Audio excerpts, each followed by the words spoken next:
சுதந்திரம் என்பது சும்மாவா வந்ததே.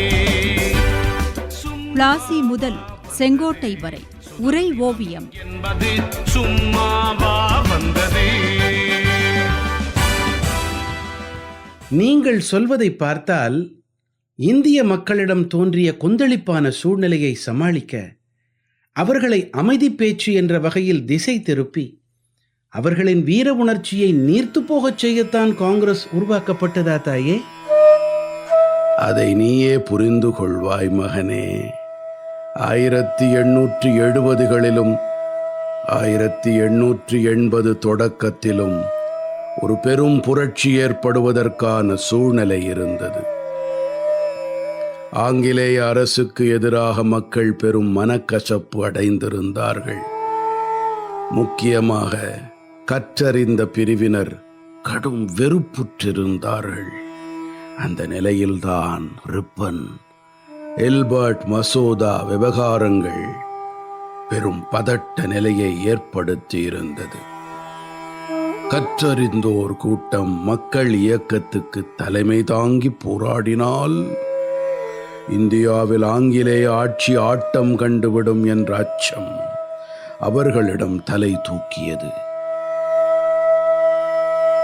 இதனால் அஞ்சிய ஆங்கிலேய அரசாங்கம் கற்றோர் கூட்டத்தை சாதாரண பாமர மக்களிடம் இருந்து பிரித்து வைக்க ஒரு சூழ்ச்சியை மேற்கொண்டது. அந்த சூழ்ச்சி அவர்களுக்கு வெற்றியை தந்தது. அதன்படி கற்றோர் கூட்டத்துடன் கூட்டு சேர்ந்து காங்கிரஸ் இயக்கம் தொடங்கப்பட பிரிட்டிஷ் அரசே வெளிப்படையாக ஆதரவு அளித்தது. அதனால்தான் காங்கிரஸ் இயக்கம் தொடக்க காலத்தில் மேல்தட்டு மக்களின் கருவியாக செயல்பட்டது என்றார்கள். காங்கிரசின் தோற்றத்தில் தியோசபிக்கல் சொசைட்டி எனப்படும் பிரம்மஞான சபையும் பங்கு வகித்தது. 1884 டிசம்பரில் மதராஸில் ரகுநாதராவ் இல்லத்தில் நடைபெற்ற கூட்டமே பின்னாளில் பம்பாயில் இந்திய தேசிய காங்கிரஸ் கூட்டம் கூடுவதற்கு முன்மாதிரியாக அமைந்தது என்றார்கள். பிரம்மஞான சபையின் விளைவே காங்கிரஸ் என்பது அன்னி பெசன்ட்டின் வாதம். ஆனால் அகில இந்திய அளவில் ஓர் அமைப்பை தொடங்கும் போட்டியில் தனக்கிருந்த செல்வாக்கை பயன்படுத்தி காங்கிரஸை தொடங்குவதில் ஹியூம் முந்திக் கொண்டான். அவன் பிரிட்டிஷ் பேரரசுக்கும் விசுவாசமாக இருந்து கொண்டு இந்தியர்களுக்கும் நன்மை செய்யக்கூடிய அமைப்பாகத்தான் காங்கிரஸை முன்னிறுத்தினான். இந்த இரண்டும் ஒரே அமைப்பின் மூலம் சாத்தியமாகுமா என்ன? அரசு பணியில் இருந்து வெளிவந்த ஹியூம் 1883 மார்ச் 1 கல்கத்தா பல்கலைக்கழக பட்டதாரிகளுக்கு ஒரு கடிதம் எழுதினான்.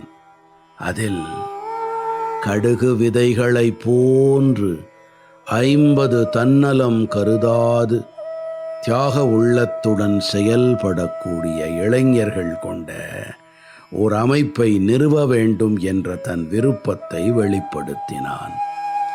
1885 டிசம்பரில் இந்திய பிரதிநிதிகளை கொண்ட ஒரு கூட்டத்தை கூட்ட வேண்டும் என்று மார்ச் மாதமே முடிவு செய்தான்.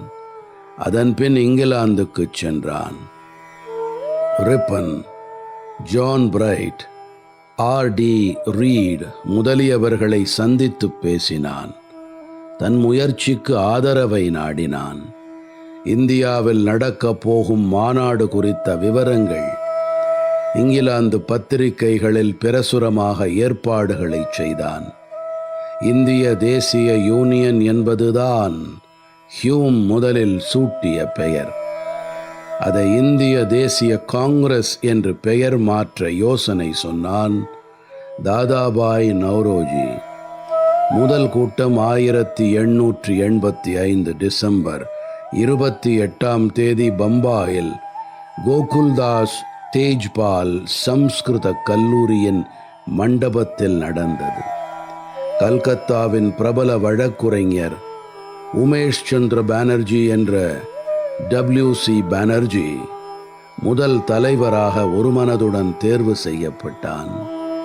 ஹியூம் அதன் பொதுச் செயலாளராக தேர்வு செய்யப்பட்டான்.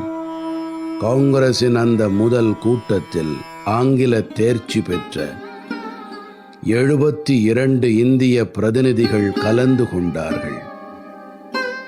உறுப்பினர்களிடம் நட்புறவை ஏற்படுத்தல், தேசிய உணர்ச்சிகளை ஒருங்கிணைத்தல், இந்தியாவின் முக்கிய பிரச்சனைகள் பற்றிய இந்திய தலைவர்களின் கருத்துக்களை சேகரித்தல், அமைப்பின் நோக்கங்களை நிறைவேற்றும் வழிமுறைகளை தீர்மானித்தல், இவைதான் அதன் முக்கிய குறிக்கோள்களாயிருந்தன.